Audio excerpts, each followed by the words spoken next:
Welcome to ABC campus. आज हम IS 36 impairment of assets के objective based question and answer कर रहे हैं 21 टू 30। क्वेश्चन है which of the following is covered by IS 36 impairment, यानी स्कोप में कौन से एसेट्स आते हैं। तो non current assets held for sale scope में नहीं आते क्योंकि इन पर IFRS 5 अप्लाई होता है। Investment property carried at cost ये स्कोप में आती है, यही हमारा आंसर होगा। Investment property carried at fair value ये स्पेसिफिकली स्कोप से आउटसाइड है और इन्वेंट्रीज के ऊपर IS 2 अप्लाई होता है। तो B option is correct. Next question है which of the following is not covered by IS 36 impairment. Goodwill के ऊपर आईएस 36 इम्पेयरमेंट अप्लाई होता है। Investment property carried at cost पर भी अप्लाई होता है। Investment property carried at fair value पर अप्लाई नहीं होता, तो यही हमारा आंसर होगा। इंटेंजिबल एसेट्स के ऊपर भी अप्लाई होता है। फेयर वैल्यू वाले एसेट्स पर इसलिए अप्लाई नहीं होता क्योंकि वो एसेट ऑलरेडी अपनी फेयर वैल्यू पर शो हो रहा होता है, तो उसको स्टैंडर्ड्स ने ये डिसाइड किया, स्टैंडर्ड सेटर्स ने, कि उसको इम्पेयरमेंट टेस्ट की ज़रूरत नहीं है। तो C option is correct.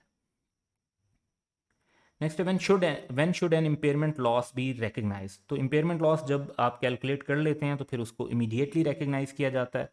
Over the number of periods या मैनेजमेंट की मर्जी के मुताबिक या ऑडिटर्स की मर्जी के मुताबिक ये अप्रोप्रिएट आंसर नहीं है, तो immediately is the answer. Value in use is, तो वैल्यू इन यूज जो है वो प्रेजेंट वैल्यू होती है, तो it is discounted present value. तो अनडिस्काउंटेड प्रेजेंट वैल्यू तो टर्म ही गलत है, फिर अनडिस्काउंटेड फ्यूचर वैल्यू भी गलत टर्म है। Discounted present value is correct and discounted present value is correct. Of future cash flows correct, of historical cash flows ये गलत है। फ्यूचर कैश फ्लोज की प्रेजेंट वैल्यू ली जाती है। Expected to rise from continuing use of asset and from its disposal at the end of its useful life, तो ये C option जो है ये कंप्लीटली करेक्ट है, यही हमारा आंसर होगा। 25 है which of the following element is not considered while computing value in use. Expectations about possible variation in the amount और timing of those future cash flows, ये तो हम जो है कंसीडर करते हैं कि क्या रिस्क और अनसर्टेनिटीज हैं। The time value of money present value ली जाती है, तो ये भी हम कंसीडर करते हैं। Price for bearing the uncertainty inherent in the asset, जितनी ज़्यादा अनसर्टेनिटी होती है तो उतना आपका रिस्क फैक्टर ज़्यादा होता है, तो वो उसकी जो प्राइस या इम्पैक्ट होता है वो कंसीडर किया जाता है। एस्टिमेटेड फ्यूचर रिस्ट्रक्चरिंग कॉस्ट को कंसीडर नहीं करना होता क्योंकि हमने एसेट को उसकी एग्जिस्टिंग कंडीशन में करना होता है, तो ये ए बी और सी तो हम अपनी कंसिडरेशन में करते हैं। यहाँ पे नॉट कंसिडर्ड पूछा है, तो D option would be correct. In measuring value in use, the discount rate used for discounting the cash flows should be, yes, it should be pre-tax rate, post-tax rate नहीं होना चाहिए। तो ये C option तो यहाँ पे गलत हो गया। That reflects the market assessment of time value of money, correct? Entity की असेसमेंट नहीं लेते हम, मार्केट की असेसमेंट लेते हैं टाइम वैल्यू ऑफ मनी में। And risk specific to the asset, ये भी करेक्ट है। Risk specific to the entity's comparator, ये इरेलीवेंट बात है।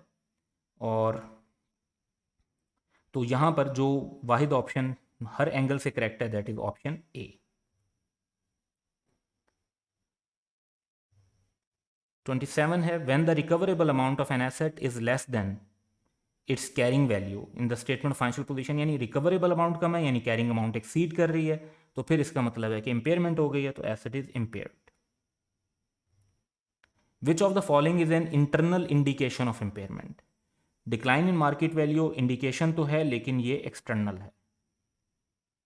Worse economic performance than expected ये इंटरनल इंडिकेशन है। Market interest rate once again external है क्योंकि मार्केट से आपको पता चल रहा है।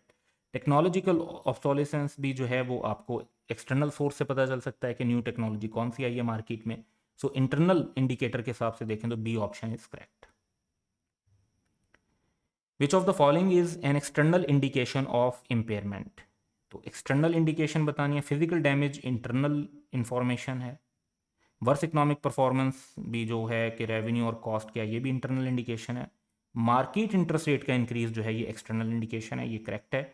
Asset is part of a restructuring programme, तो एक एंटिटी का रिस्ट्रक्चरिंग प्रोग्राम क्या है, ये भी इंटरनल सोर्स ऑफ इंफॉर्मेशन होता है, तो सी ऑप्शन यहाँ पे करेक्ट होगा क्योंकि हमने स्पेसिफिकली एक्सटर्नल इंडिकेशन पे फोकस करना है।